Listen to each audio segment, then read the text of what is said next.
പുസ്തകത്തിൻ്റെ സ്ഥിതിവിവര കണക്കുകൾ.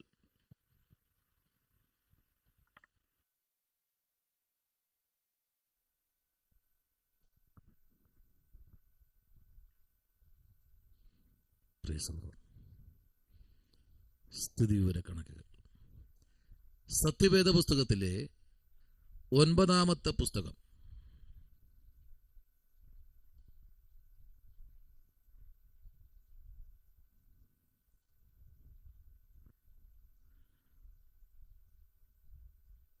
അധ്യായങ്ങൾ 31.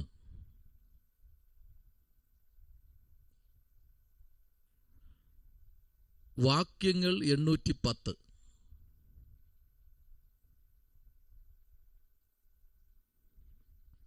ചോദ്യങ്ങൾ 157.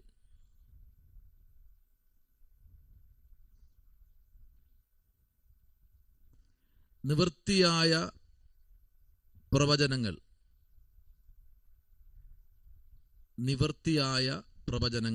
50.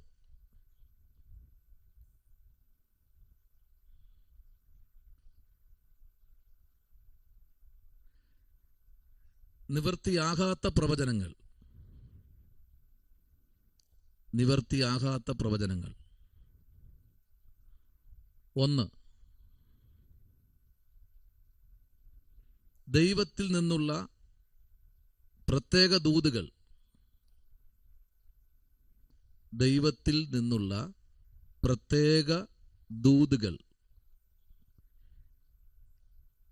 29.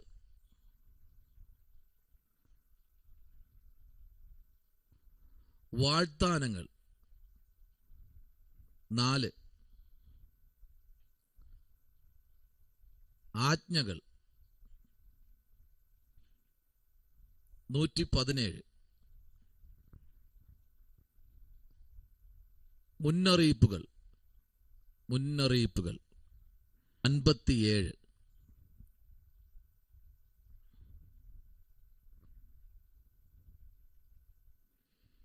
ശമൂവേൽ പറഞ്ഞത്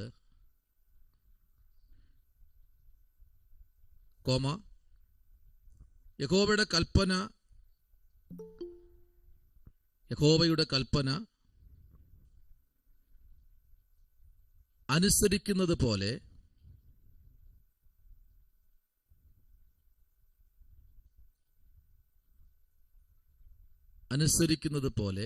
ഹോമയാഗങ്ങളും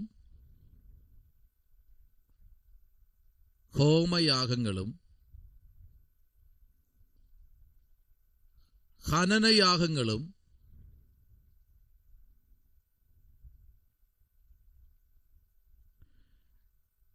യഹോവയ്ക്ക്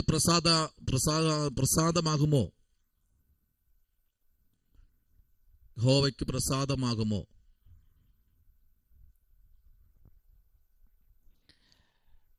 ഇതാ അനുസരിക്കുന്നത് യാഗത്തെക്കാളും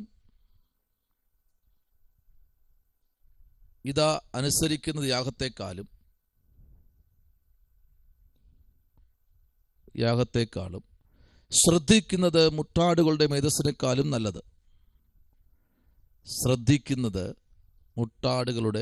മേധസ്സിനേക്കാളും നല്ലത്. 15-ാമത്തെ അധ്യായം അതിൻ്റെ 22-ാമത്തെ വാക്യം.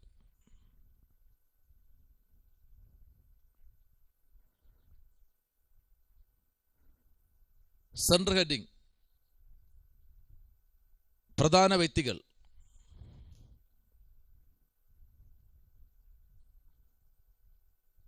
പ്രധാന വ്യക്തികൾ. 1 ഏലി.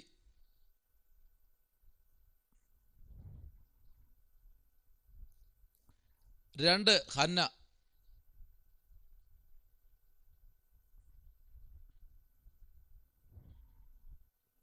3 ശമൂവേൽ.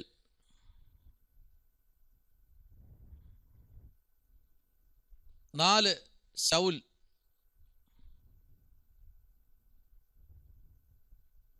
5 യോനാഥാൻ.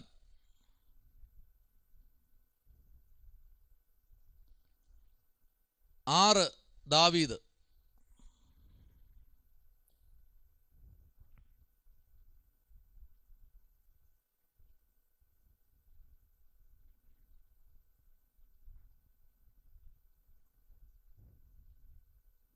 ദാവീദിന്റെ വേരും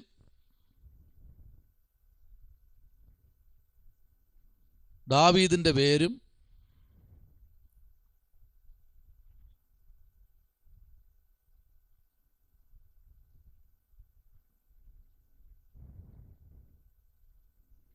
റോമാലേഖനം 1-ാം അധ്യായത്തിന്റെ 5-ാമത്തെ വാക്യം.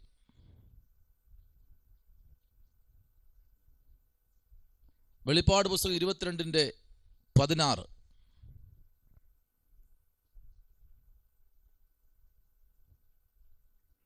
ഇസ്രായേലിന്റെ ദീർഘകാലമായ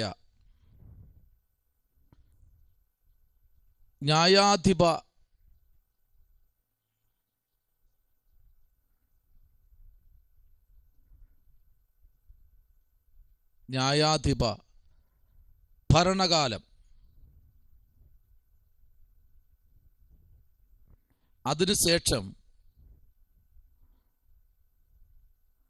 അതിനുശേഷം വന്ന രാജവാഴ്ചയ്ക്ക്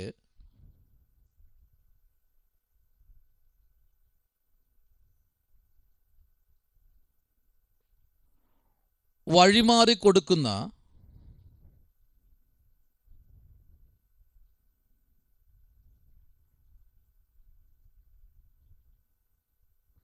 ഒരു പരിവർത്തന കാലഘട്ടമാണ്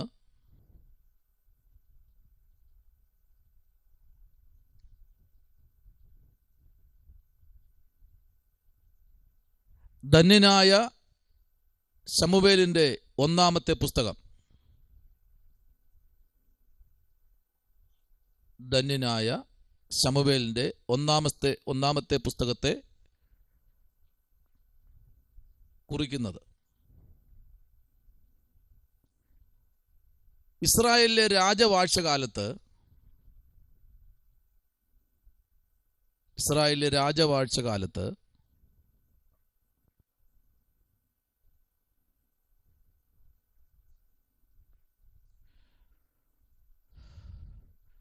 വിവരിക്കുന്ന 6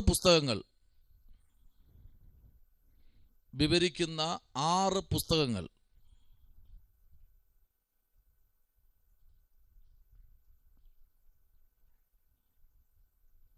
ഇതിനാൽ ആരംഭിക്കുകയാണ്.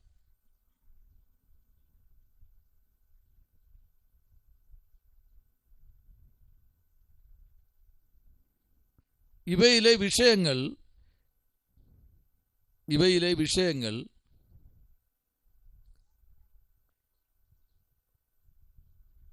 ക്രമീകരിക്കുമ്പോൾ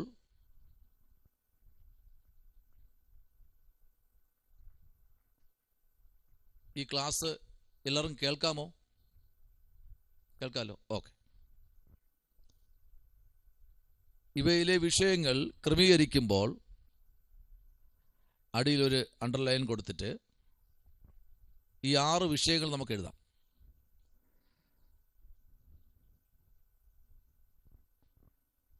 സെൻട്രൽ ഹെഡിങ് 6 വിഷയങ്ങൾ.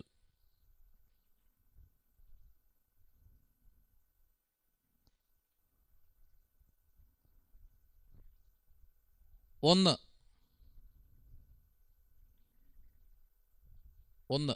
ശമൂവേൽ,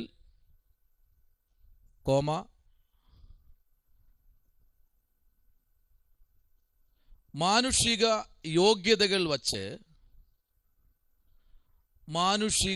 യോഗ്യതകൾ വച്ച് ദൈവം തെരഞ്ഞെടുത്ത രാജാവ് ആരാണെന്നറിയാമോ? ഡാഷ്.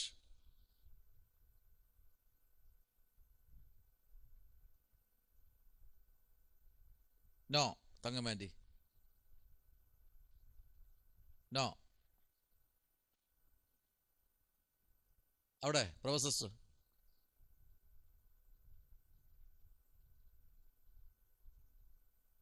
ഓ, ശൗല് എഴുതിക്കോളൂ. ശൗൽ.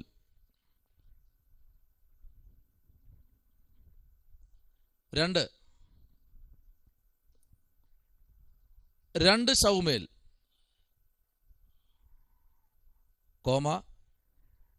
ദൈവം തെരഞ്ഞെടുത്ത രാജാവ്. 2 ശമൂവേൽ, ദൈവം തെരഞ്ഞെടുത്ത രാജാവ് ആരാണ്? ഡാഷ്. യെസ്, ദാവീദ്.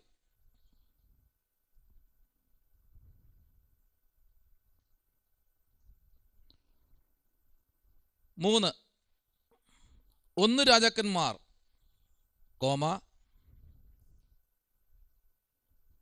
ശലോമോനും ഇസ്രായേലും.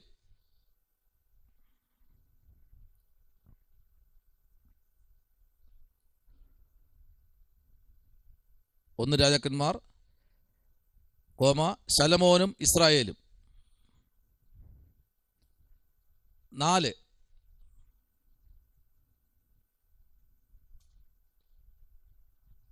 2 രാജാക്കന്മാർ, ഇസ്രായേലിലെ രാജ പരമ്പര.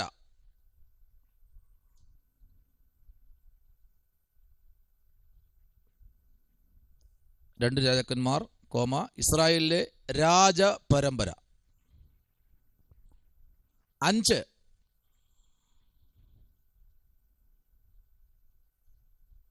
1 ദിനവൃത്താന്തം,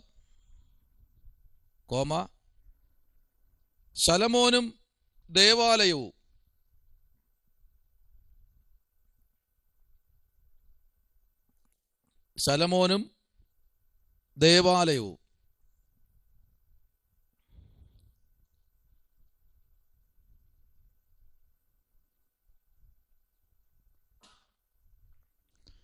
6 2 ദിനവൃത്താന്തം,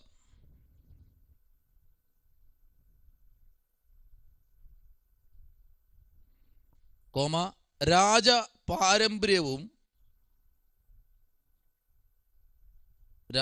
പാരമ്പര്യവും ദൈവാലയവും.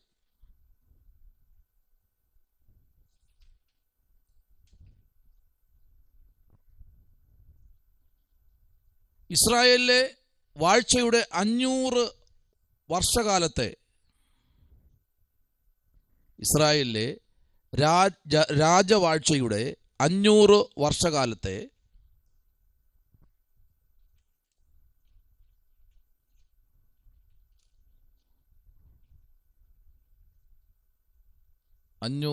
വർഷകാലത്തെ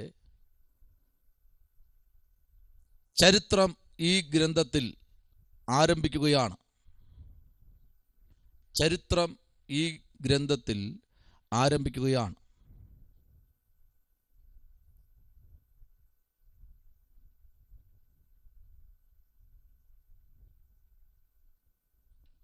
ഈ പുസ്തകത്തിൽ തല ഉയർത്തി നിൽക്കുന്ന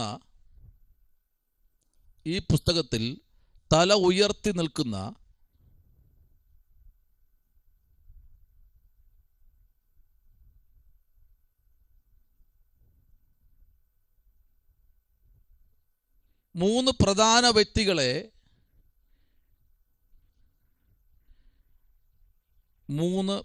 വ്യക്തികളെ ഗ്രന്ഥകാരൻ നമ്മുടെ ശ്രദ്ധയിലേക്ക് കൊണ്ടുവരുന്നു.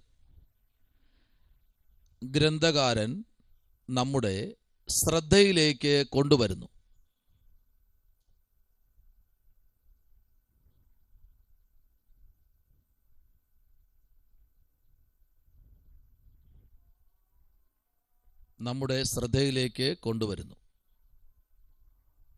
1 അവസാനത്തെ ന്യായാധിപതിയായ ശമൂവേൽ.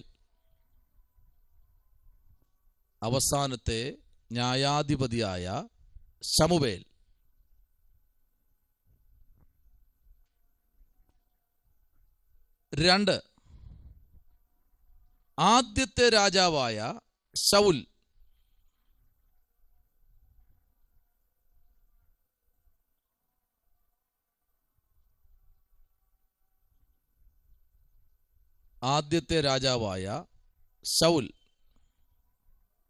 3 അഭിഷക്തനായ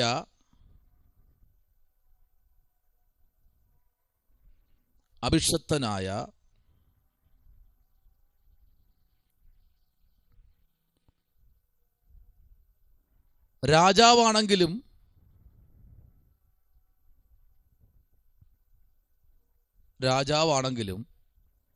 ദീർഘകാലത്തോളം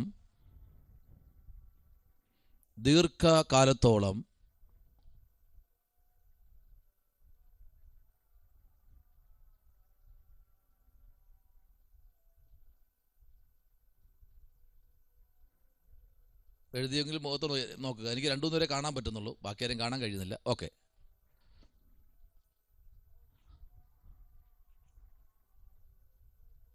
ദീർഘകാലത്തോളം ജീവിച്ചിരുന്ന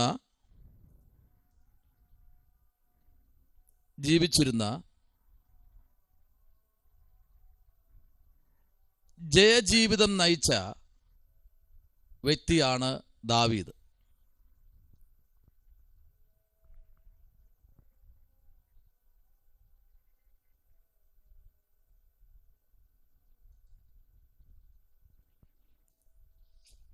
നമ്മൾ നേരത്തെ എടുത്ത ഒരു വാക്യം വായിക്കാമോ? റോമാലേഖനം 1-ാമത്തെ അധ്യായത്തിൻ്റെ 5-ാമത്തെ വാക്യം ഒരാളിന് വായിക്കാമോ?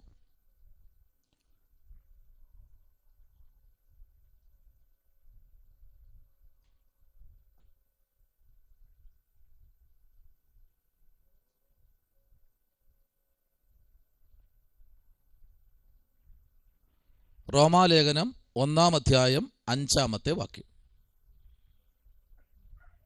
ജഡം സംബന്ധിച്ച് ദാവീദിന്റെ സന്തതിയിൽ നിന്ന് ജനിക്കുകയും മരിച്ചിട്ട് ഉയർത്തെഴുന്നേൽക്കയാൽ വിശുദ്ധിയുടെ ആത്മാവ് സംബന്ധിച്ച് ദൈവപുത്രൻ എന്ന് ശക്തിയോടെ നിർണയിക്കപ്പെടുകയും ചെയ്തിരിക്കുന്നവനാണല്ലോ ഞങ്ങൾ അവന്റെ നാമത്തിനായി സകല ജാതികളുടെയും ഇടയിൽ വിശ്വാസത്തിന് അനുസരണം വരുത്തേണ്ടതിന് കൃപയും അപ്പോസ്തലത്വവും പ്രാപിച്ചത്. Price the Lord.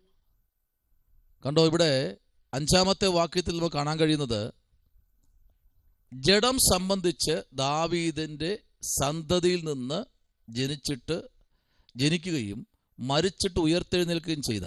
അപ്പം നമുക്കറിയാത് യേശു കർത്താവിനെ സൂചിപ്പിക്കുന്ന അപ്പോസ്തലനായ പൗലൂസ് പുസ്തകം എഴുതി തുടങ്ങുമ്പോൾ തന്നെ ആമേൻ യേശു കർത്താവിനെ മുൻപിൽ കൊണ്ടുവയ്ക്കുകയാണ്. സ്തോത്രം.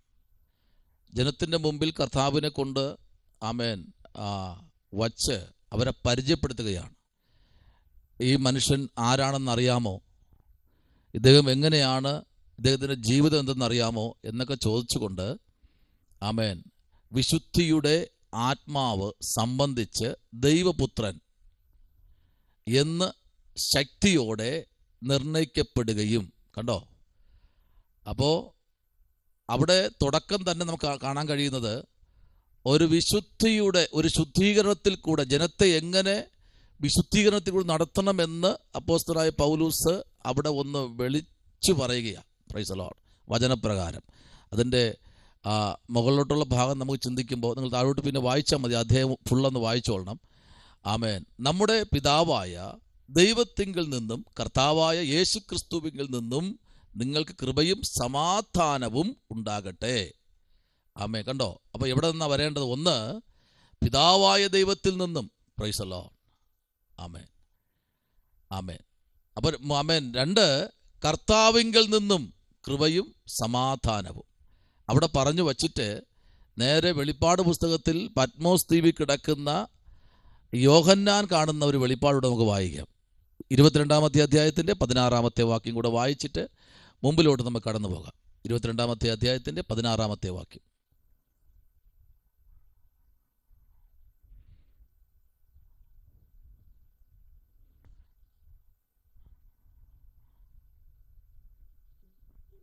യേശു എന്ന ഞാൻ സഭകൾക്ക് വേണ്ടി നിങ്ങളോട് ഇത് സാക്ഷീകരിപ്പാൻ എന്റെ ദൂതനെ അയച്ചു. ഞാൻ ദാവീദിന്റെ പേരും വംശവും ശുഭ്രമായ ഉദയ നക്ഷത്രവുമാകുന്നു. കണ്ടോ, യേശു എന്ന ഞാൻ അവിടെ തൻ്റെ ദാസനായിരിക്കുന്ന യോഹന്നാൻ കർത്താവിന് അവിടെ വെളിപ്പാടോടെ കാണുകയാണ്. കണ്ട് ലാസ്റ്റ് അധ്യായത്തിനകത്ത് അവിടെ കൊണ്ട് കർത്താവിനെ വെളിപ്പാട് പുസ്തകത്തിനകത്ത് കൊണ്ടുവന്ന് ആമേൻ പ്രതിഷ്ഠിക്കുകയാണ്. ആമേൻ പറഞ്ഞ യേശു എന്ന ഞാൻ സഭകൾക്ക് വേണ്ടി നിങ്ങളോട് ഇത് സാക്ഷീകരിപ്പാൻ എൻ്റെ ദൂതനെ അയച്ചു. ഞാൻ ദാവീദിൻ്റെ വേരും വംശവും. ആമേൻ. നോക്കിക്കേ, അപ്പോൾ ഒന്ന് വേര്, രണ്ട് വംശം. നമ്മൾ വംശാവലി പഠിക്കുമ്പോൾ നമുക്കറിയാൻ കഴിയുന്നത് ഒത്തിരി കാര്യങ്ങൾ നമുക്കിവിടെ കാണാൻ കഴിയുന്നുണ്ട്. അപ്പോൾ ഇവിടെ യേശു തന്നെ പറയുന്നു, ഞാൻ സഭയ്ക്ക് വേണ്ടി. സ്തോത്രം. അപ്പോൾ ഇന്ന് രാത്രി സഭ ഏറ്റവും പ്രധാനപ്പെട്ട ഒരു ആമേൻ തലമാണ് സഭ. സഭയ്ക്കകത്ത് വളരെ ഭയത്തോടെ പ്രവേശിക്കണമെന്നാണ് ഇതിൻ്റെ കാര്യം. ഇതിന് മുകളിലോട്ട് നമ്മൾ വായിക്കും. 15-ാമത്തെ വാക്യമൊക്കെ നമ്മൾ വായിക്കുമ്പോൾ നിങ്ങൾ 14-ാമത്തെ വാക്യവും 15-ാമത്തെ വാക്യമൊക്കെ നിങ്ങൾ വായിക്കണം കേട്ടോ. 14, 13 ആമേൻ. 12-ാം വാക്യം, ഇതാ ഞാൻ വേഗം വരുന്നു. സ്തോത്രം. ആമേൻ. അവിടെ വായിച്ചിട്ട് മുകളിൽ 11-ാമത്തെ വാക്യം പറയുന്നു, അനീതി ചെയ്യുന്നവൻ ഇനിയും അനീതി ചെയ്യട്ടെ. സ്തോത്രം. ഇതെല്ലാം പറഞ്ഞു വന്നിട്ടാണ് താഴെ കൊണ്ടുവന്ന് ആ ദൂത് പറഞ്ഞ് അവിടെ നിർത്തുന്നത്. സ്തോത്രം. അതവിടെ നിൽക്കട്ടെ. ആമേൻ. നമ്മളിവിടെ വായിച്ച സ്ഥിതി വരെ കണക്കുകളാണ്. ഇത്രയാണ് നമുക്കിന്ന് അതിനകത്തുനിന്ന് എഴുതാൻ കഴിഞ്ഞത്. ആമേൻ. സ്തോത്രം. എന്നാൽ ഇതിൻ്റെ കാലഘട്ടം, എഴുതിയ കാലഘട്ടം നമ്മൾ എഴുതിയായിരുന്നോ? എഴുതിയല്ലോ. ഓക്കെ, കാലഘട്ടം എഴുതി. സ്തോത്രം. അടുത്ത് 1 ശമൂവേലിൻ്റെ പുസ്തകത്തിൻ്റെ പശ്ചാത്തലം. സ്തോത്രം. പശ്ചാത്തലം. ഈ പുസ്തകം എഴുതാനുള്ള പശ്ചാത്തലം.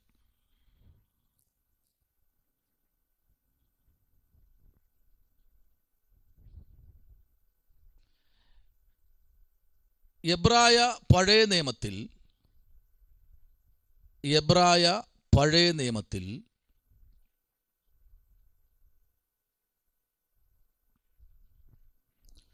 ശമൂവേൽ 1, 2 പുസ്തകങ്ങൾ, ശമൂവേൽ 1, 2 പുസ്തകങ്ങൾ ഒറ്റ പുസ്തകമാണ്. ഒറ്റ പുസ്തകമാണ്.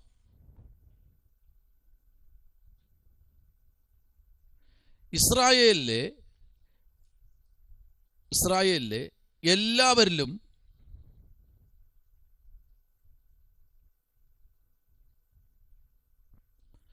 ബഹുമാനിക്കപ്പെടുന്ന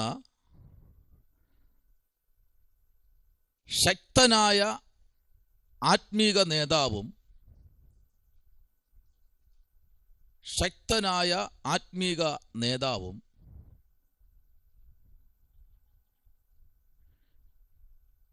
യഹോവ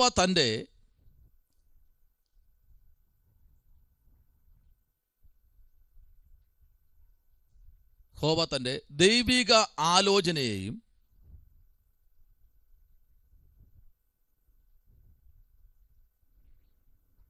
നിലനിർത്തിക്കൊണ്ട്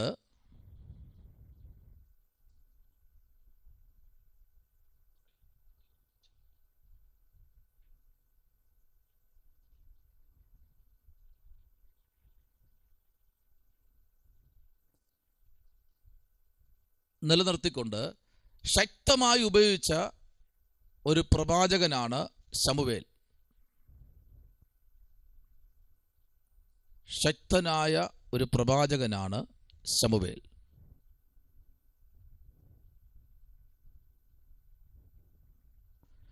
ശമൂവേലിൻ്റെ പേരിലാണ്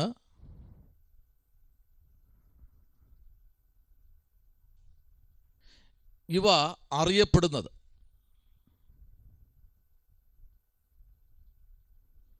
ഒന്ന് ശമൂവേലിൻ്റെ ജനനം മുതൽ ശൗലിൻ്റെ മരണം വരെ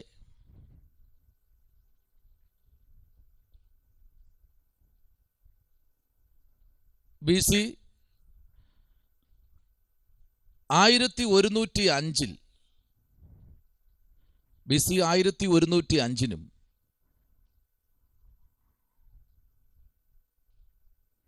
1010 ഇസ്രായേലിൻ്റെ ഏകദേശം ഒരു നൂറ്റാണ്ടിലെ ചരിത്രം പ്രസ്താവിക്കുന്ന ഈ പുസ്തകം ചരിത്രപരമായി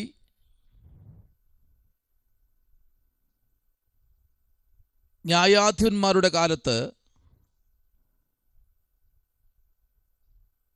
കാലത്തെയും ഒന്നാമത്തെ ഇസ്രായേൽ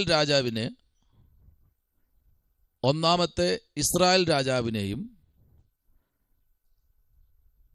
തമ്മിൽ ബന്ധിപ്പിക്കുന്നു.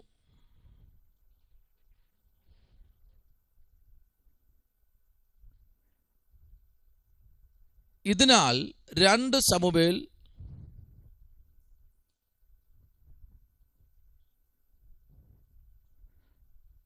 ദാവീദ് രാജാവിനെ പറ്റി മാത്രം പ്രസ്താവിക്കുന്നു.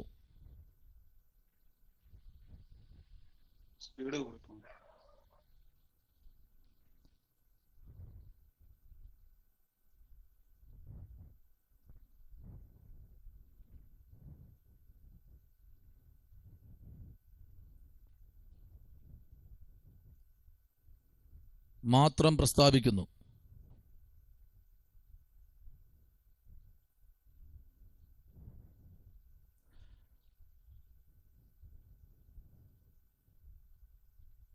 എഴുതിയോ?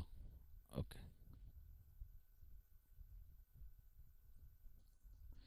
ഏലിയിൽ നിന്നും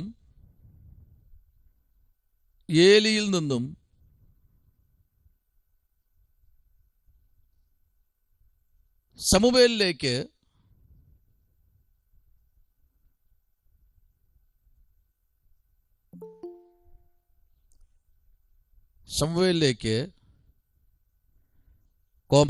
ശമൂവേലിൽ നിന്നും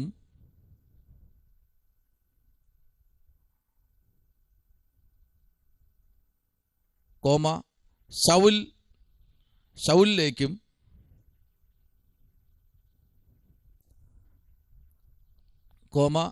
ശൗലിൽ നിന്നും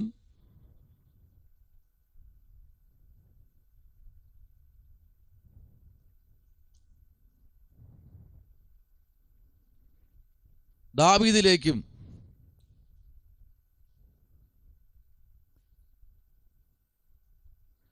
എന്നിങ്ങനെ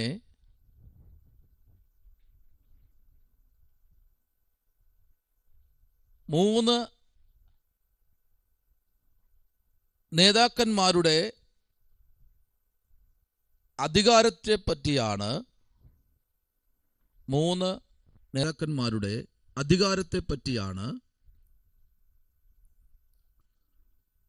1 ശമൂവേൽ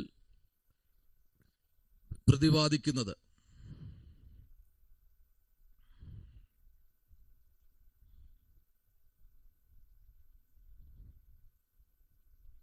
ഒന്ന് ശമൂവേലിന്റെ പുസ്തകം 10-ാം അധ്യായം 25-ാമത്തെ വാക്യം.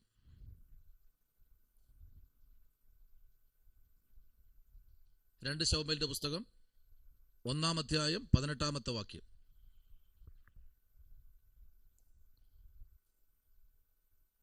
1 ദിനവൃത്താന്ത പുസ്തകം 27-ന്റെ 24.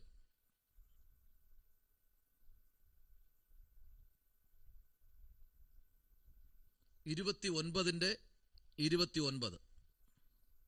1 ദിനവൃത്താന്തം.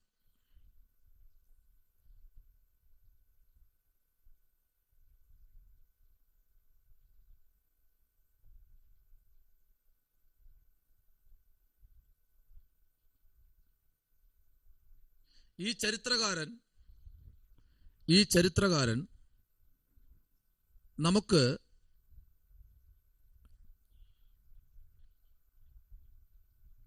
ആജ്ഞാപിക്കുന്നതാണ് BC 930 കഴിഞ്ഞ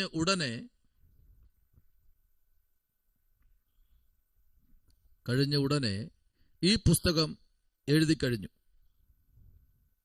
എന്ന് അനുമാനിക്കുന്നു.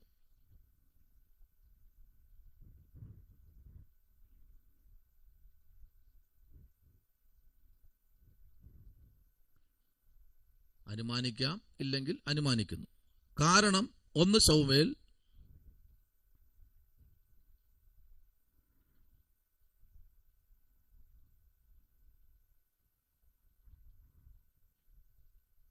1 രാജ്യത്തിന്റെ വിഭജനം സൂചിപ്പിക്കുന്നു.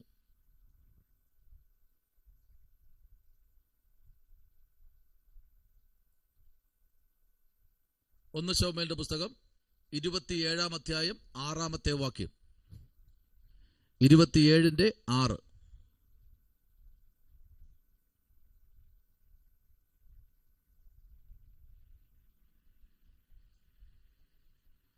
ഓക്കെ, ഇത്രയുമാണ് പശ്ചാത്തലം. ഒന്ന് വായിക്കാമോ? 1 ശമൂവേലിന്റെ പുസ്തകം 27-ാമത്തെ വാക്യം.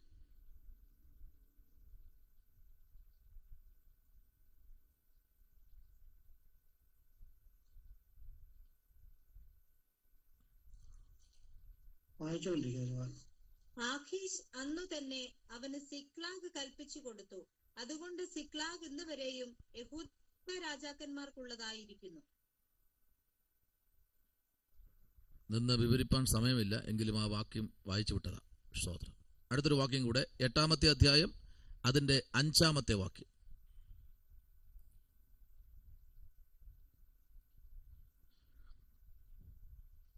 ഈ പുസ്തകത്തിന്റെ ഉദ്ദേശം,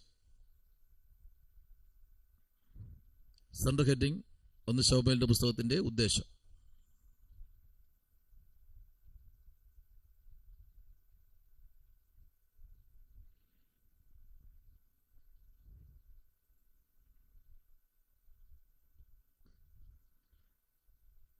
ന്യായാധിപന്മാരുടെ ഭരണത്തിൽ നിന്നും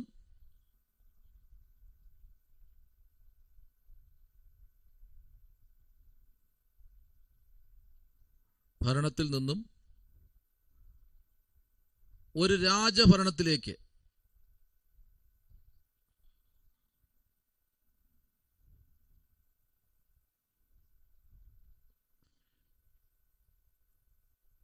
ഇസ്രായേലിന്റെ ചരിത്രം മാറ്റപ്പെടുന്നു.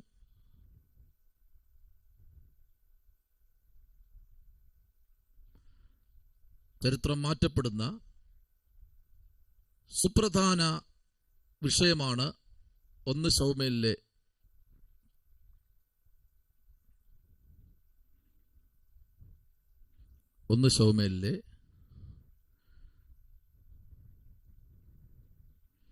പ്രതിപാദിക്കുന്നത്.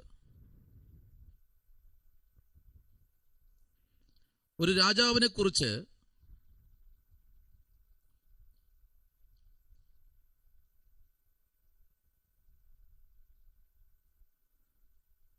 ജനത്തിനുള്ള പ്രതീക്ഷയും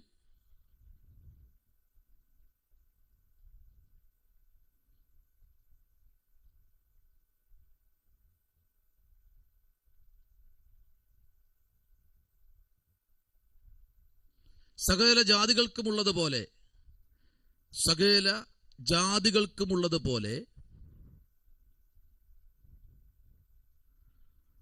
ഒരു ഭരണാധികാരി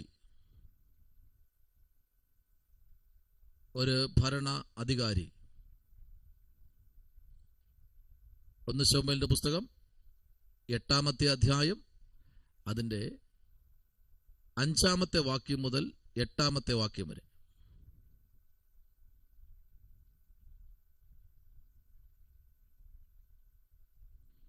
ദൈവം ജനത്തിന്റെ രാജാവായിരിക്കുന്നു.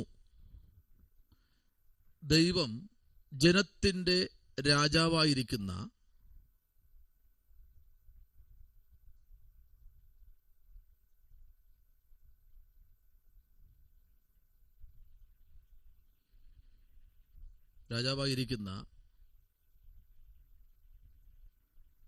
ഭരണത്തെയും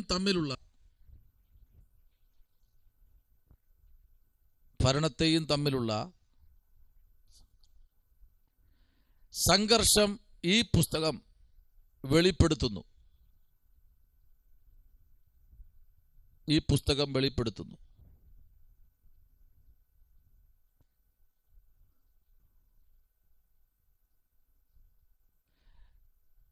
ദൈവത്തോടും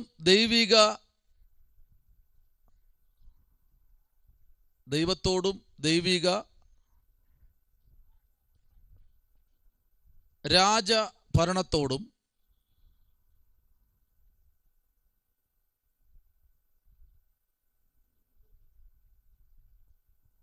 ഉള്ള ശൗലിന്റെ അനുസരണക്കേടും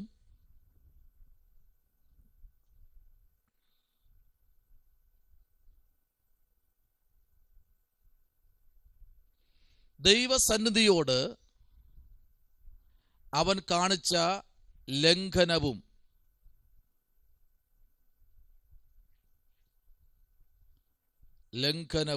നിമിത്തം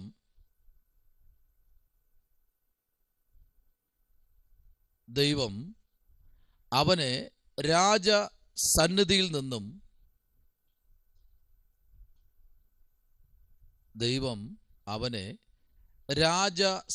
നിന്നും അവനെ എന്നുള്ള ഭാഗത്ത് ദൈവം ശൗലിനെ, അങ്ങനെ എഴുതാം, അപ്പോൾ കുറച്ചുകൂടെ പിടി കിട്ടും.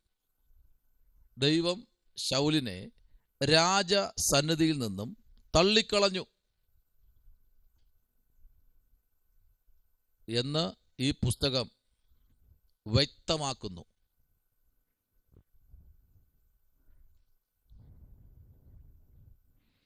നമ്മൾ എപ്പോഴും ചിന്തിക്കുന്നത് നമുക്ക് നല്ലൊരു രാജാവ് വേണം, അല്ലേ? എപ്പോഴും നമ്മൾ പറയാറില്ലേ, നമുക്ക് നല്ലൊരു അംബാസഡർ, നമുക്ക് നല്ലൊരു മുഖ്യമന്ത്രി വേണം, നമുക്ക് നല്ലൊരു അധികാരി വേണം, നമുക്ക് നല്ലൊരു പഞ്ചായത്ത് മെമ്പർ വേണം, അല്ലേ? നമുക്ക് നല്ലൊരു കൗൺസിലർ വേണം ഒക്കെ നമ്മൾ പറയാറില്ലേ? അതിൽ നമ്മൾ വോട്ടിട്ട് ജയിപ്പിക്കുന്നത്. നമുക്കൊരു MLA വേണം, അല്ലേ? അപ്പോൾ ഈ ജനം ആഗ്രഹിച്ചു, നല്ലൊരു രാജാവിനെ ആഗ്രഹിച്ചു. പക്ഷെ 40 വർഷം താൻ ഭരിച്ചുവെങ്കിലും 38 വർഷവും തൻ്റെ സ്വയത്തിൽ നിന്നാ ഭരിച്ചത്. ശൗലിനെ തെരഞ്ഞെടുത്തത് ജനമാണ്, തണ്ടും തടിയും ആൾബലവും. എന്നാൽ അദ്ദേഹത്തിന് കുടുംബ മഹിമ ചിന്തിച്ചു കഴിഞ്ഞാൽ പ്രവാചകനാണ്. പ്രവാചക കുടുംബത്തിനകത്ത് ജനിച്ചു വളർത്തപ്പെട്ട ഒരു വ്യക്തിയാണ് ശൗൽ. എല്ലാം കൊണ്ടും, കൃപ കൊണ്ടും, പ്രവചനം കൊണ്ടും, വെളിപ്പാട് കൊണ്ടും, എല്ലാം കൊണ്ടും നല്ല കരുത്തുറ്റ ഒരു മനുഷ്യനാണ് ശൗൽ. പക്ഷെ എന്ത് ചെയ്യാൻ പറ്റും? ദൈവം പറയുന്നത് ചെയ്തില്ല. ദൈവം പറയുന്നത് ചെയ്യാത്തത് കൊണ്ട് ദൈവസന്നിധിയിൽ നിന്ന് എന്ത് ചെയ്തു? തള്ളിക്കളഞ്ഞു. ദൈവത്തിൻ്റെ വേല നമ്മെ ഏൽപ്പിക്കുമ്പോൾ, എന്നെ ഏൽപ്പിക്കുമ്പോൾ, കർത്താവേ എനിക്ക് ദൂരം കൂടുതലാണ്, പോകാൻ കഴിയില്ല എന്ന് എനിക്ക് പറയാൻ പറ്റുമോ? പറ്റില്ല. എങ്കിൽ എന്നെ കർത്താവ് മാറ്റി നിർത്തിയിട്ട് ആ സ്ഥാനത്ത് ജോബിയെ ദൈവം എടുക്കും. ആ ദൈവത്തിൻ്റെ കൈ വശമുള്ള, നമുക്ക് ചോദ്യം ചെയ്യാൻ പറ്റില്ല. അപ്പോൾ എന്നെ ഏൽപ്പിച്ചത് ഞാൻ ചെയ്യാൻ ബാധ്യസ്ഥനാണ് എങ്കിലേ എന്നെ ഏൽപ്പിക്കത്തുള്ളൂ. അപ്പോൾ എന്നെ ഏൽപ്പിച്ച് ഞാൻ ചെയ്യാൻ തുടങ്ങുമ്പോഴാണ് ദൈവം അതിൻ്റെ പിന്നിൽ കൈവയ്ക്കുന്നത്. ആമേൻ. നമ്മൾ പറയാറില്ലേ, ഉന്തിൻ്റെ കൂടെ ഒരു തള്ളും. നമ്മളൊന്ന് ഉന്താൻ നിന്ന് കൊടുത്തു കഴിഞ്ഞാൽ ഒരു തള്ളു കൂടെ പുറകെ വരും. Price the Lord. അപ്പോൾ ഇതാണ് രാജാവിനെ കുറിച്ച് ആഗ്രഹിച്ച് നല്ലൊരു ഭരണം കാഴ്ചവെക്കണം, ജനത്തെ നേർവഴിക്ക് നടത്തണം, യാഗങ്ങൾ നടക്കണം, ഉത്സവങ്ങൾ നടക്കണം, എല്ലാം അതിന് നീറ്റ് ആൻഡ് ക്വൈറ്റിൽ പോകണം എന്നൊക്കെ ജനം ആഗ്രഹിച്ചു. പക്ഷേ നടന്നില്ല. 2 വർഷം ഭയങ്കരമായിരുന്നു, പൊന്നെ പോറ്റെന്നൊക്കെ. പക്ഷേ എല്ലാം കാര്യങ്ങളും ജോറായി നടന്നു. പക്ഷേ പിന്നത്തേതിൽ എല്ലാം മുടങ്ങി. യാഗങ്ങൾ മുടങ്ങി, ആരാധനകൾ മുടങ്ങി, വഴിപാടുകൾ മുടങ്ങി, വരവ് ചെലവ് കണക്കുകൾ മുടങ്ങി, എല്ലാം കുഴഞ്ഞു മറിഞ്ഞു. ആൾക്കാർ കൊണ്ടുവന്നവരെല്ലാം സ്ഥാനങ്ങൾ മാറ്റി, ദൈവത്തോട് ചോദിക്കാതെ, ദൈവം പറയാതെ, സ്വന്തം മകൻ വരെ, യോനാഥാൻ വരെ അവന് സൗൽ രാജാവിന് വിരോധമായി. എല്ലാവരും ചിന്നിപ്പോയി. പിന്നെ തന്നിൽ വ്യാപരിച്ചത് അഭിഷക്തന്മാരെ കൊല്ലുക, അഭിഷക്തന്മാരെ തകർക്കുക. ഇതേതാ ആത്മാവ്? ആമേൻ. അപ്പോൾ ശ്രദ്ധിക്കണം, ഇന്ന് രാത്രിയിൽ നമ്മെ ഏൽപ്പിച്ചത് ചെയ്യാൻ നമ്മൾ തയ്യാറാകുമ്പോൾ അടുത്ത് പിന്നെയും ദൈവം നമ്മെ ഏൽപ്പിക്കും. പിന്നെയും നമ്മെ ദൈവം ഏൽപ്പിക്കും. ആമേൻ. അതിന് നമുക്ക് ദൈവം അവസരം ഒരുക്കട്ടെ. കർത്താവ് അനുഗ്രഹിക്കട്ടെ. ഈ പുസ്തകത്തിൻ്റെ അവലോകനം, സെൻട്രൽ ഹെഡിങ്,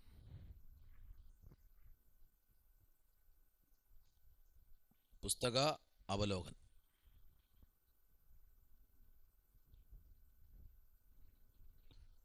ഒന്ന് ശമൂവേലിലെ ഉള്ളടക്കം.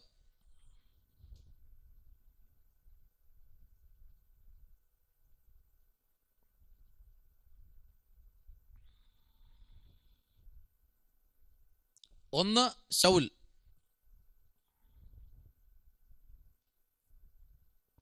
രണ്ട് ശമൂവേൽ, മൂന്ന് ദാവീദ്,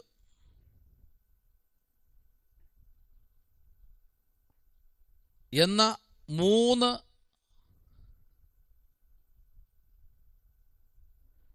നേതാക്കന്മാരെ കുറിച്ചുള്ള വിവരണമാണ്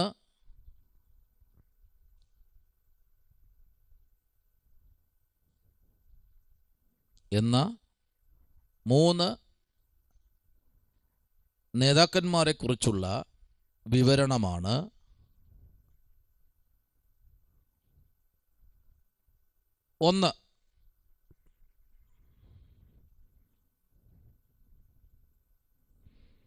ന്യായാധിപന്മാരിൽ അവസാനത്തെ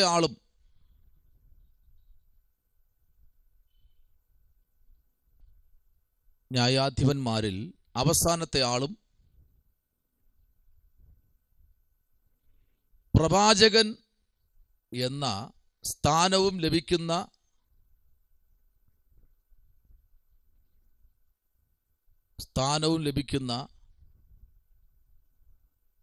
ആദ്യത്തെ വ്യക്തിയുമാണ് ശമൂവേൽ.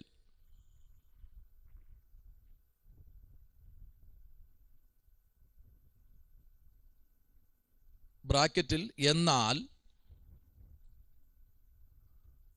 ആദ്യത്തെ പ്രവാചകൻ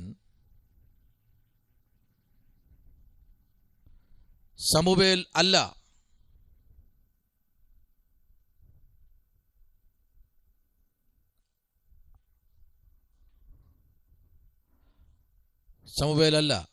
ആവർത്തന പുസ്തകം 34:10.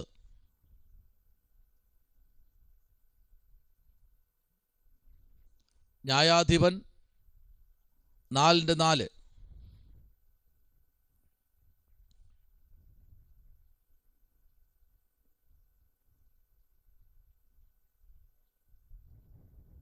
പ്രവാചകന്റെ വലിയ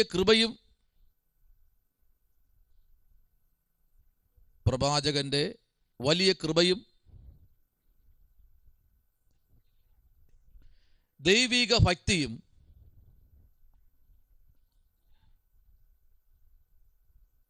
ഒത്തിണങ്ങിയ വ്യക്തിത്വം ആയിരുന്നു ശമൂവേലിൻ്റെത്. ആ ആവർത്തന പുസ്തകം ഒരാളിന് വായിക്കാമോ? 34:10.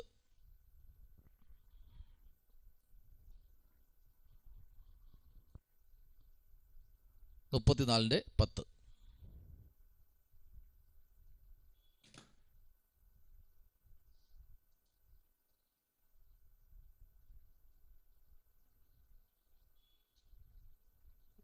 എന്നാൽ മിസ്രയീം ദേശത്ത് ഫറവോനോടും അവന്റെ സകല ഭൃത്യന്മാരോടും അവന്റെ സർവ്വദേശത്തോടും ചെയ്യുവാൻ യഹോവ മോശയെ നിയോഗിച്ചയച്ച സകല അത്ഭുതങ്ങളും ഭുജവീര്യവും എല്ലാ ഇസ്രയേലും കാണെ മോശ പ്രവർത്തിച്ച ഭയങ്കര കാര്യമൊക്കെയും വിചാരിച്ചാൽ യഹോവയെ അഭിമുഖമായി അറിഞ്ഞ മോശയെ പോലെ ഒരു പ്രവാചകൻ ഇസ്രയേലിൽ പിന്നെ ഉണ്ടായിട്ടില്ല. അപ്പോ ആദ്യത്തെ പ്രവാചകൻ ആരെന്നറിയാമോ? യഹോവ അഭിമുഖമായി അറിഞ്ഞ് മോശയെപ്പോലെ ഒരു പ്രവാചകൻ ഇസ്രായേലിൽ പിന്നെ ഉണ്ടായിട്ടില്ല, ഇനി ഉണ്ടാകുകയില്ല. പിന്നെ അടുത്ത പ്രവാചകൻ എവിടെയെന്നറിയാൻ നിൽക്കുന്നത്? രണ്ടാമത്തെ പ്രവാചകൻ ആരാ? ആദ്യത്തെ പ്രവാചകൻ മോശ, യഹോവയായ ദൈവം സ്ഥിരീകരിച്ചു. രണ്ടാമത്തെ പ്രവാചകൻ ഉണ്ട് പുതിയ നിയമത്തിൽ. ആരെന്നറിയാമോ?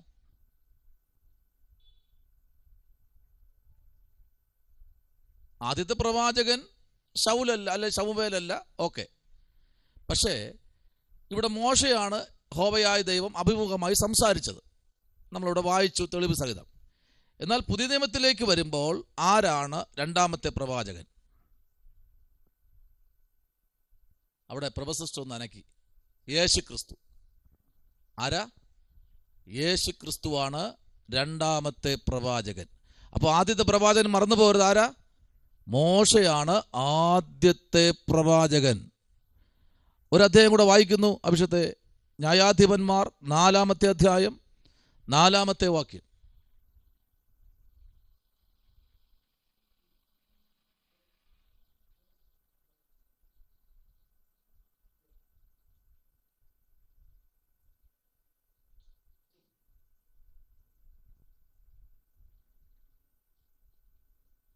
വായിച്ചോളൂ.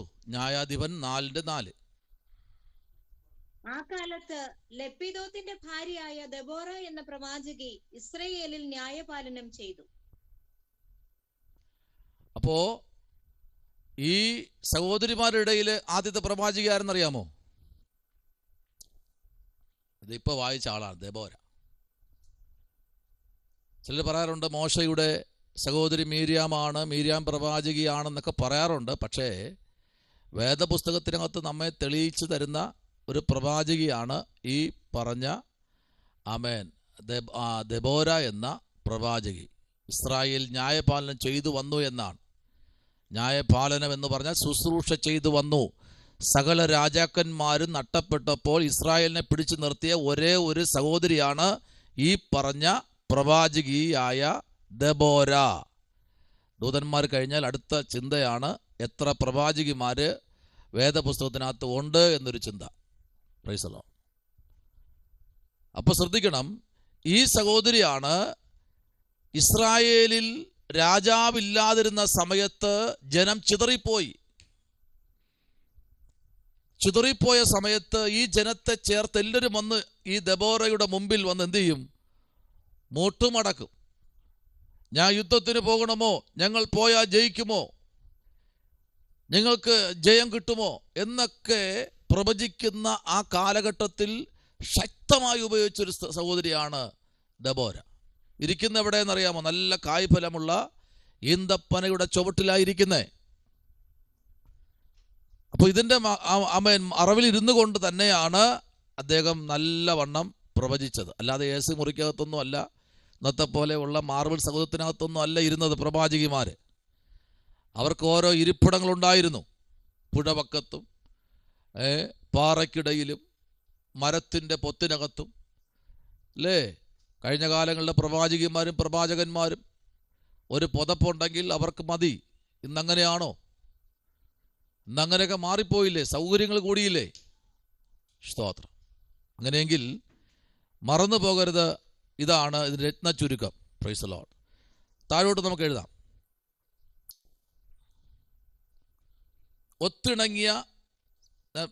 ഒരു മിനിറ്റ്. ഒത്തിണങ്ങിയ വ്യക്തിത്വമായിരുന്നു ശമൂവേലിൻ്റെത്. നമ്മൾ അതുവരെ എഴുതി നിർത്തി അല്ലേ? ഓക്കെ.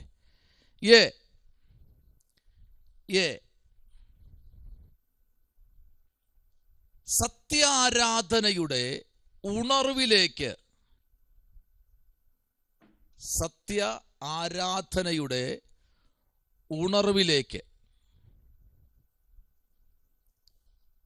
ഇസ്രായേൽ ജനത്തെ ശമൂവേൽ വളരെ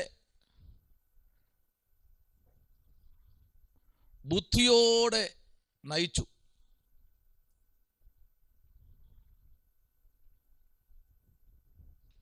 ഇസ്രായേൽ ജനത്തെ ശമൂവേൽ വളരെ ബുദ്ധിയോടെ നയിച്ചു. അധ്യായം 7.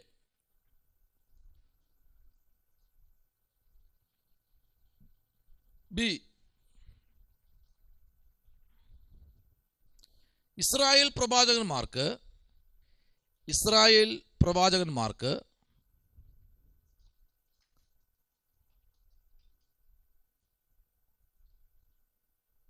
അർഹമായ സ്ഥാനം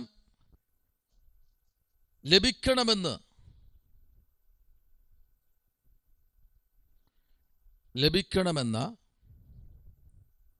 അടിസ്ഥാനമിട്ടു. കണ്ടോ? അന്നും ഉണ്ടായിരുന്ന സ്ഥാനമാനം ഇന്നും ഉണ്ട്. വടംവലി, എനിക്ക് വോട്ടിടണം, ഞാൻ ഇത്ര രൂപ തരാം, എനിക്ക് നീ വോട്ടിടാവൂ സഹോദരി, നമ്മളൊക്കെ സഹോദരങ്ങളാ, നിങ്ങൾ എനിക്ക് വോട്ടിടാവൂ. അന്നും ഇതുപോലെ ഉണ്ടായിരുന്നു. അങ്ങനെ തിരഞ്ഞ് ജനം കൊണ്ടുവന്ന ആളാണ് ശൗല്. ദൈവം കൊണ്ടുവരണം, വോട്ടൊന്നും വേണ്ട. മനുഷ്യൻ ഇലക്ഷൻ ഇടുമ്പോൾ ദൈവം സെലക്ഷൻ ഇടും. ദൈവം സെലക്ഷൻ ചെയ്ത് തിരഞ്ഞെടുത്തു കഴിഞ്ഞാൽ ആ വ്യക്തി ഒരിക്കലും ആർക്കും ഒന്നും ചെയ്യാൻ കഴിയില്ല.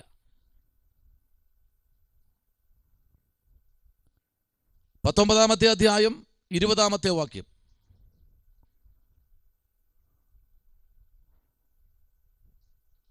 അധ്യായം 20. അപ്പോസ്തല പ്രവൃത്തി 3:24.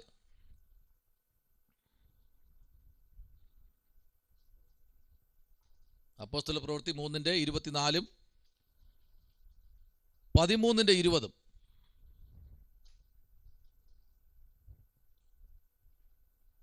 എബ്രായലേഖനം 11:32.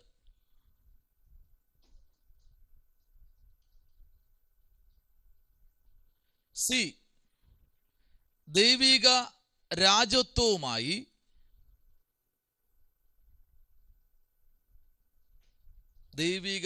രാജത്വവുമായി ഭരണകൂടത്തെ ഉറപ്പിച്ചു.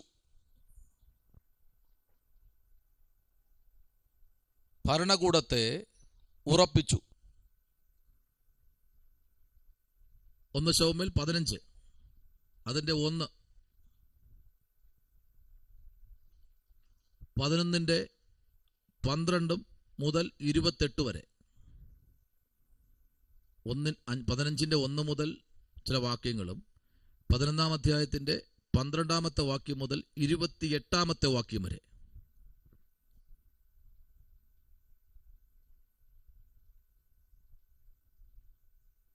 പുറപ്പാടിന്റെ കാലത്ത്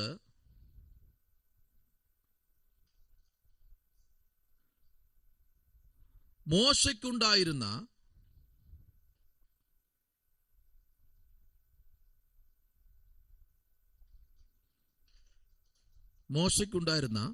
സ്ഥാനത്തിന്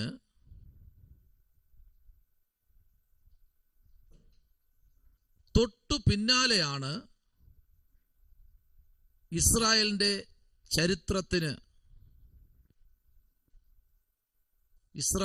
ചരിത്രത്തിന്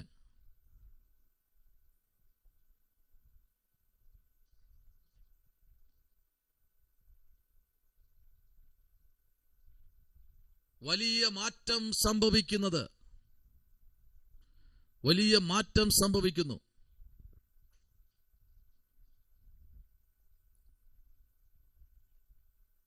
ഒരു കാലഘട്ടത്തിൽ ഒരു ആത്മീക നേതാവെന്ന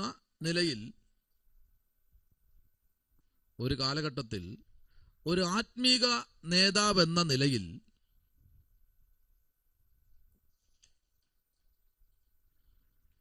ശമൂവേലിന്റെ സ്ഥാനം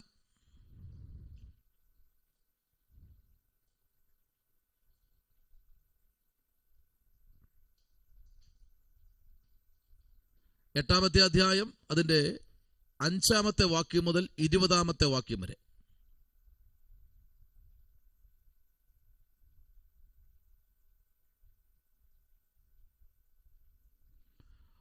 ഒരു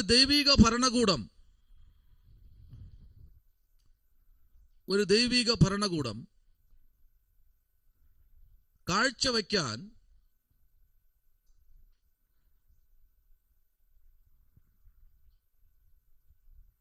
കാഴ്ചവെക്കാൻ താൻ യോഗ്യനല്ല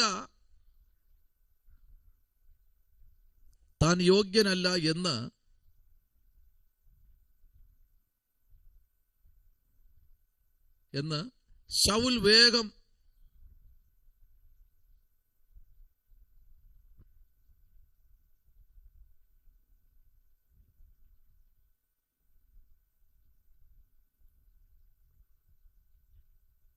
വേഗം തള്ളിപ്പറഞ്ഞു. പിന്നീട് യഹോവ അവനെ പിന്നീട് യഹോവ അവനെ രാജസ്ഥാനത്ത് നിന്നും നീക്കിക്കളഞ്ഞു. 13-ാം അധ്യായത്തിന്റെ 15-ാമത്തെ വാക്യം.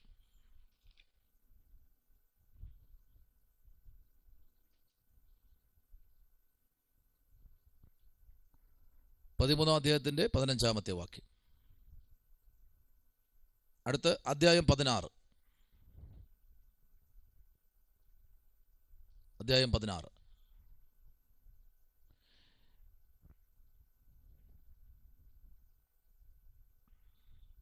യഹോവ തക്ക സമയത്ത്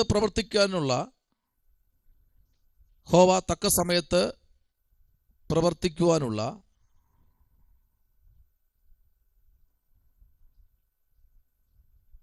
അവന്റെ കാത്തിരിപ്പാണ് 19-ാമത്തെ അധ്യായം മുതൽ 30-ാമത്തെ അധ്യായം വരെ. അതേ മറന്നുപോരുത്, 19-ാമത്തെ അധ്യായം മുതൽ 30-ാമത്തെ അധ്യായം വരെയുള്ള അധ്യായങ്ങളിൽ പ്രധാനമായി വിവരിച്ചിരിക്കുന്നത്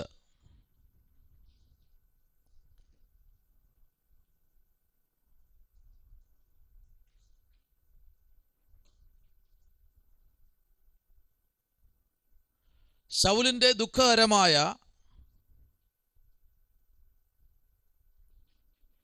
മരണത്തോടുകൂടെ പുസ്തകം അവസാനിക്കുന്നു. അധ്യായം 31.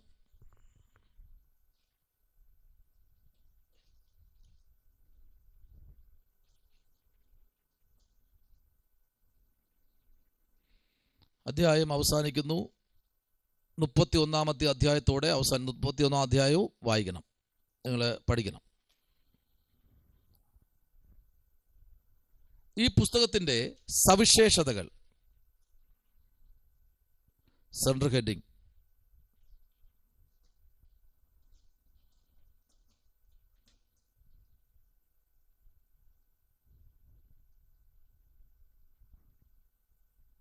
ഒന്ന്, ശമൂവേലിന്റെ സവിശേഷിപ്പിക്കുന്ന 6 പ്രത്യേകതകൾ.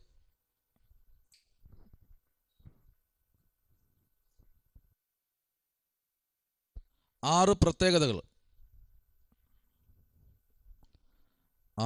പ്രത്യേകതകൾ. 1,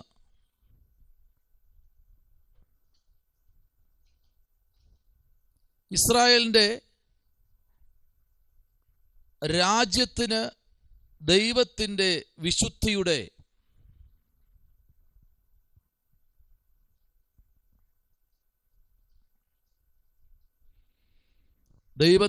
വിശുദ്ധിയുടെ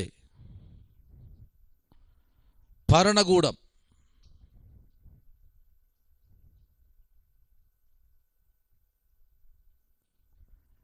നിർണയിച്ചിരിക്കുന്ന ഇസ്രായേലിന്റെ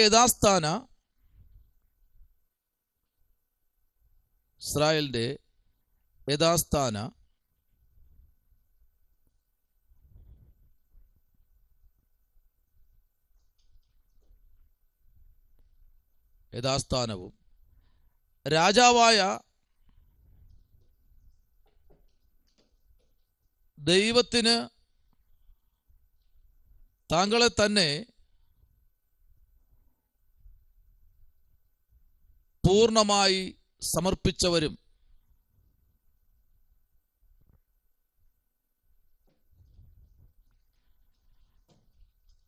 അവന്റെ കൽപ്പനകളെ അനുസരിക്കുന്നവരും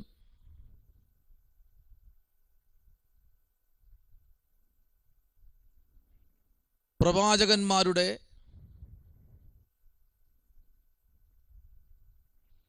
വെളിപ്പാടുകൾ അനുസരിച്ച് തങ്ങളെ തന്നെ നിയന്ത്രിക്കുന്നവരും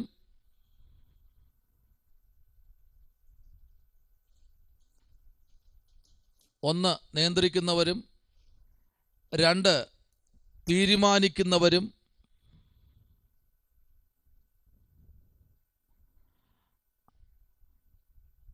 ആയി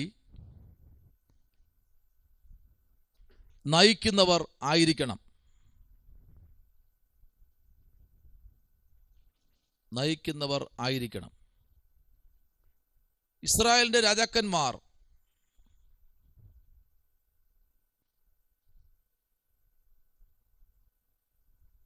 രണ്ട് ഇട്ടിട്ട് ഒരു റൗണ്ട്. 2, പ്രവാചകൻ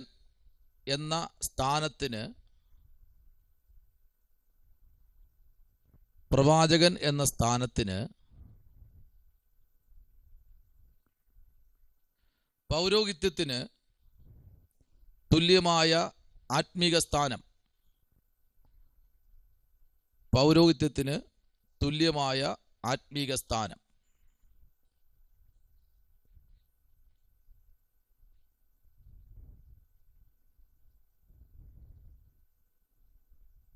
ലഭിക്കുന്നതിൻ്റെ അടിസ്ഥാനം ഈ പുസ്തകത്തിൽ രേഖപ്പെടുത്തിയിട്ടുണ്ട്.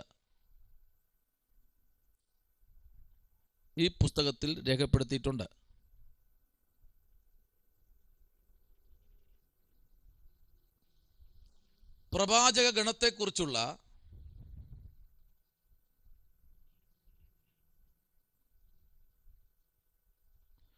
ആദ്യത്തെ പഴയ നിയമ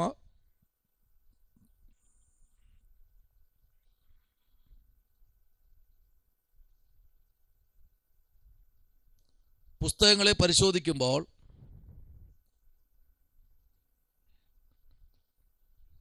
ഈ പുസ്തകത്തിലൂടെയാണ് ഉള്ളതെന്ന്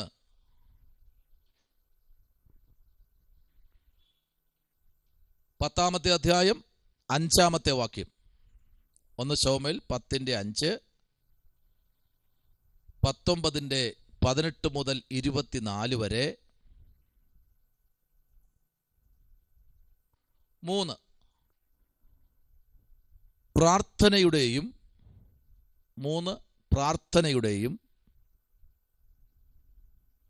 1-ാം അധ്യായം 10-ാമത്തെ വാക്യം മുതൽ 28-ാമത്തെ വാക്യം വരെ. പ്രാർത്ഥനയുടെയും 1-ാം അധ്യായം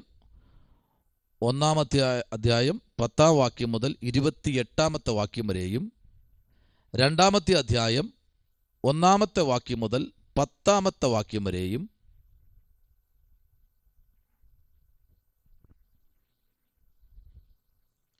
7-ാം അധ്യായം 5-ാമത്തെ വാക്യം മുതൽ 10-ാമത്തെ വാക്യം വരെയും 8-ാം അധ്യായം 5-ാമത്തെ വാക്യം മുതൽ 6-ാമത്തെ വാക്യം വരെയും 9-ാം അധ്യായം 15-ാമത്തെ വാക്യം മുതൽ 20-ാമത്തെ വാക്യം വരെയും 19-ാമത്തെ വാക്യം മുതൽ 23-ാമത്തെ വാക്യം വരെയും ദൈവവചനത്തിൻ്റെയും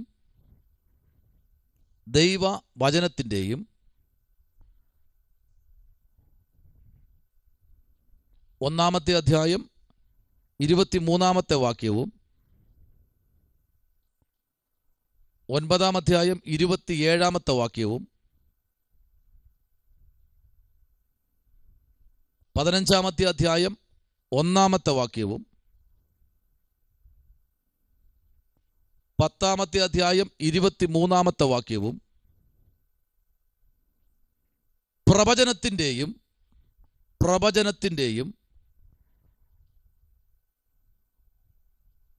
2-ാമത്തെ അധ്യായം 27 മുതൽ 36 വരെയും 3-ാം അധ്യായം 20-ാമത്തെ വാക്യവും 10-ാം അധ്യായം 6-ാമത്തെ വാക്യവും 10-ാമത്തെ വാക്യവും 19-ാം അധ്യായം 20-ാമത്തെ വാക്യം മുതൽ 24 വരെയും 28-ന്റെ 6-ഉം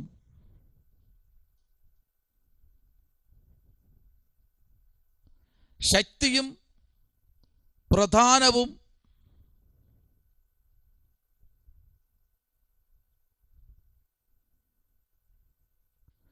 ഇത് ഊന്നി പറയുന്നു.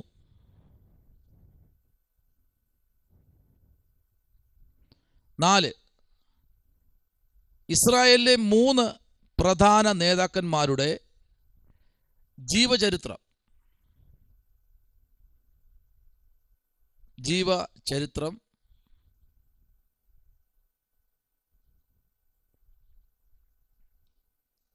ഇതിൽ നൽകിയിരിക്കുന്നു.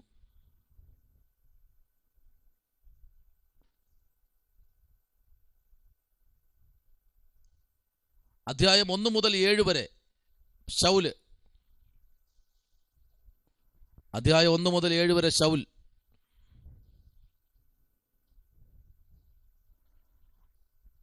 അധ്യായം 8 മുതൽ 31 വരെ ദാവീദ്.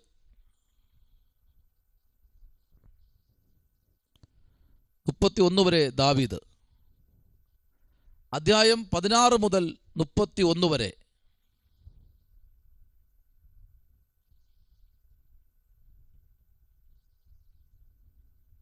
അടുത്ത് 5.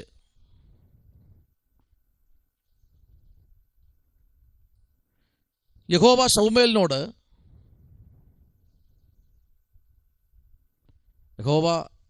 ശൗമേലിനോട് സംസാരിക്കുന്നത്. അധ്യായം 3.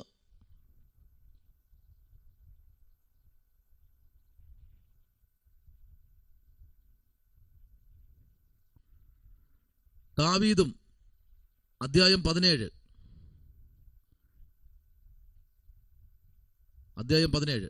ദാവീദും യോനാഥാനും. അധ്യായം 18 മുതൽ 20 വരെ.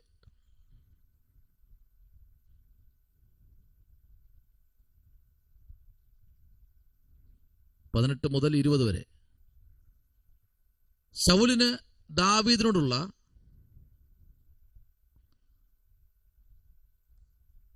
അസൂയയും ഭയവും. അധ്യായം 18 മുതൽ 30 വരെ.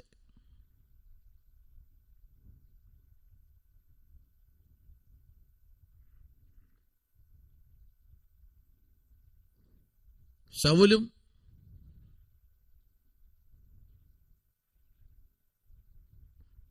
വെളിച്ചപ്പാടത്തെയും. അധ്യായം 28.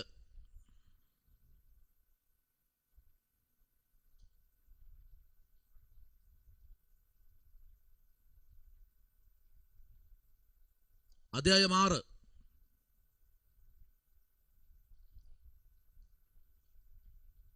അധ്യായം 4, 21. അധ്യായം 7, 12.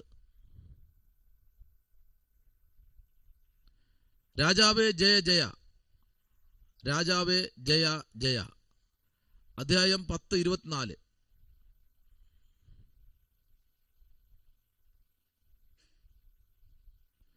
തുടങ്ങിയ വാക്കുകളുടെ ഉറവിടവും ഈ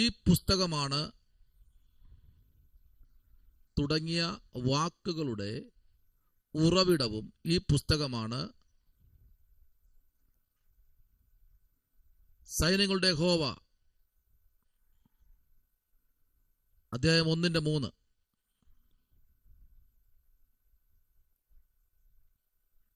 എന്ന് ഉദ്ധരിച്ചിരിക്കുന്ന ആദ്യത്തെ പഴയ നിയമ പുസ്തകം ഇത് തന്നെ.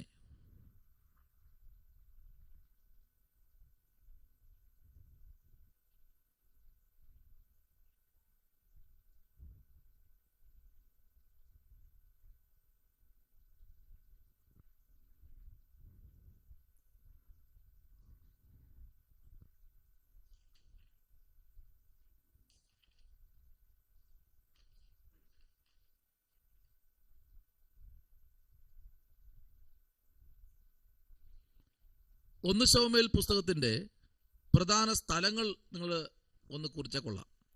ഈ ശമൂവേലിന്റെ സ്ഥലം ഏതെന്നറിയാമോ? ശമൂവേൽ ജനിച്ചു വളർന്ന സ്ഥലം,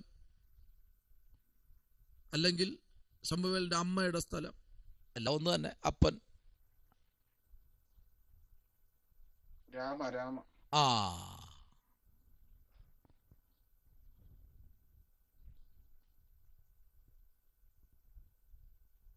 ഒന്ന് ശമൂവേൽ പുസ്തകത്തിലെ പ്രധാന സ്ഥലങ്ങൾ.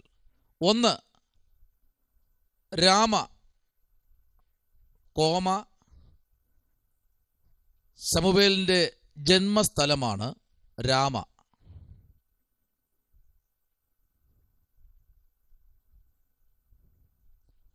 ഒന്ന് ശമൂവേലിൻ്റെ പുസ്തകം 1:1, 2:11.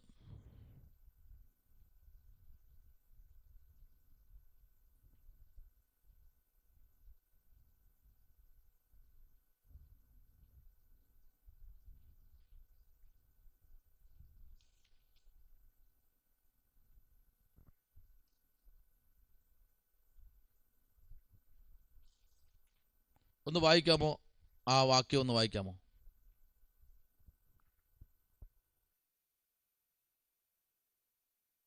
പതിനൊന്ന്.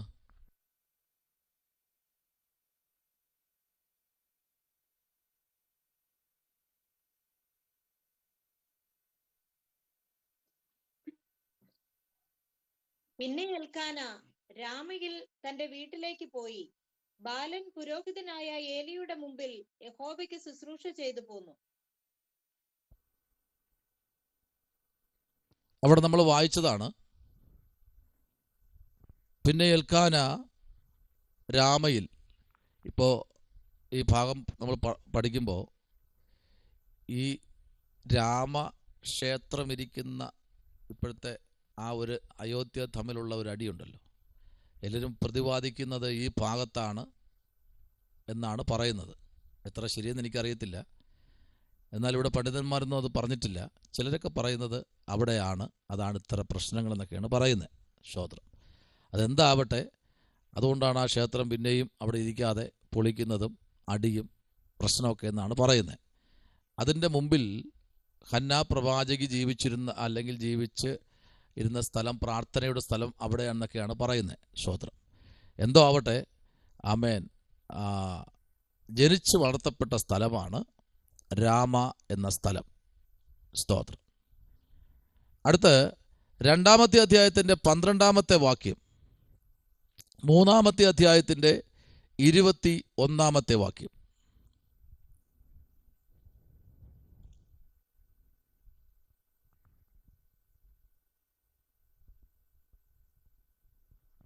രണ്ട്.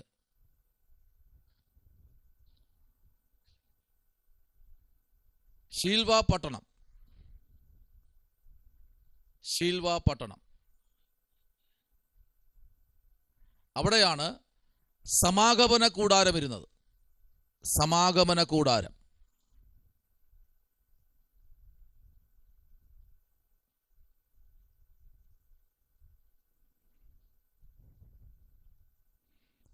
രണ്ടാമത്തെ അധ്യായത്തിൻ്റെ 12-ാമത്തെ വാക്യം മുതലും 3-ാം അധ്യായം 21-ാമത്തെ വാക്യവും.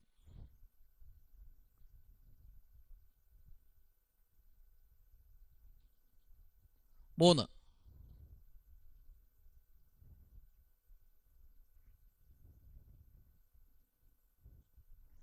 കെരീത്ത്. 4-ാമത്തെ അധ്യായം 1-ാമത്തെ വാക്യം മുതൽ ചില വാക്യങ്ങളും 7-ാം അധ്യായം 4-ാമത്തെ വാക്യവും. 4, മിസ്പ.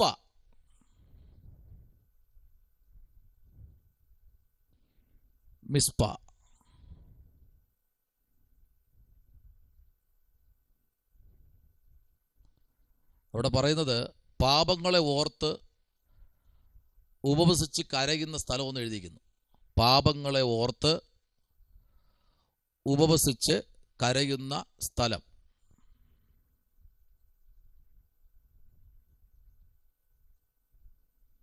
ഏഴാം അധ്യായം 5-ാമത്തെ വാക്യം മുതൽ 14-ാമത്തെ വാക്യം വരെ.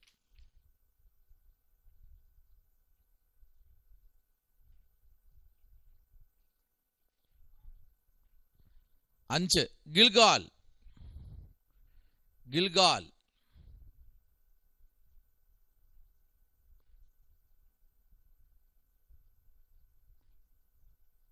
അവിടെയാണ് അമോന്യരോടുള്ള യുദ്ധത്തിൽ ശമൂവേലിൻ്റെ കഴിവ് ഇസ്രായേലിയർക്ക് ബോധ്യമായ സ്ഥലമാണ് ഈ സ്ഥലം. അതിൽ വാക്യം എഴുതിക്കോളൂ. 11-ാമത്തെ അധ്യായത്തിൻ്റെ 1-ാമത്തെ വാക്യം മുതൽ 15-ാമത്തെ വാക്യം വരെ.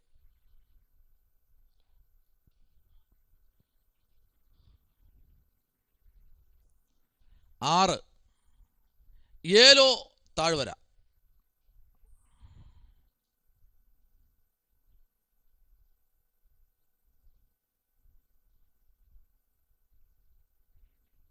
പതിനേഴാം അധ്യായത്തിന് 2-ാമത്തെ വാക്യം.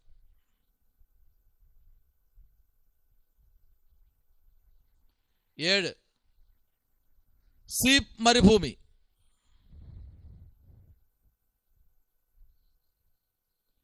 ഇവിടെ വച്ചാണ് ദാവീദിനെ കൊല്ലാൻ ശൗൽ ശ്രമിച്ചത്.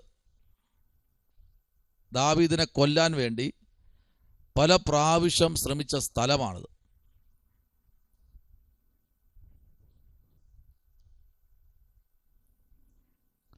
അധ്യായം 26-ാമത്തെ അധ്യായത്തിൻ്റെ 1 മുതൽ 25 വരെ.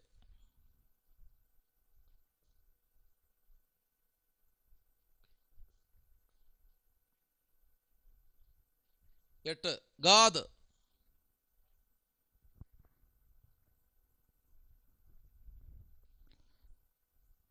ശൗലിന്റെ ആക്രമണത്തെ ഭയന്ന് ദാവീദ് തൻ്റെ കുടുംബം സഹിതം ഫിലിസ്ത്യ ദേശത്ത് ചെന്ന സ്ഥലമാണ് ഈ സ്ഥലം.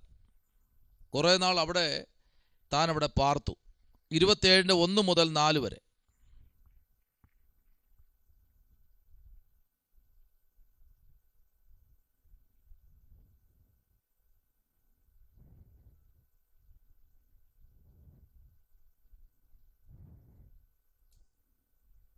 ആ 27-ന്റെ 1 മുതൽ 4 ഒന്ന് വായിക്കാമോ?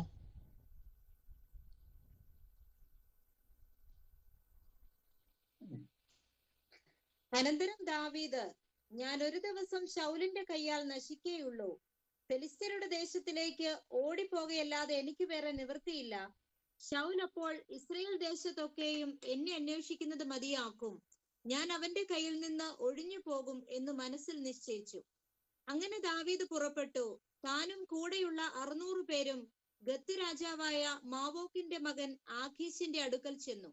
ഇസ്രയേൽക്കാരത്തിയായ അഹീനോവം, നാബാലിന്റെ ഭാര്യയായിരുന്ന അബീഗയിൽ എന്നീ 2 ഭാര്യമാരുമായി ദാവീദും കുടുംബസഹിതം അവന്റെ എല്ലാ ആളുകളും ഗത്തിൽ ആഖീശിന്റെ അടുക്കൽ പാർത്തു.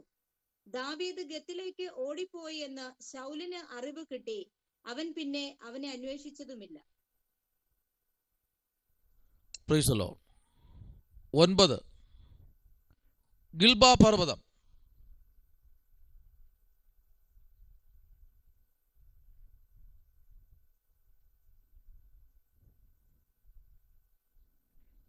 ഇരുപത്തെട്ടാം അധ്യായം അതിൻ്റെ 1 മുതൽ ചില വാക്യങ്ങളും 31-ാമത്തെ അധ്യായത്തിൻ്റെ 13-ാമത്തെ വാക്യവും.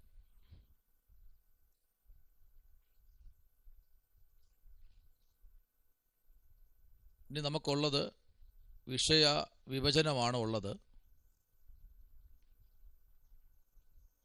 എഴുതാനുള്ള സമയം കുറവാണ്.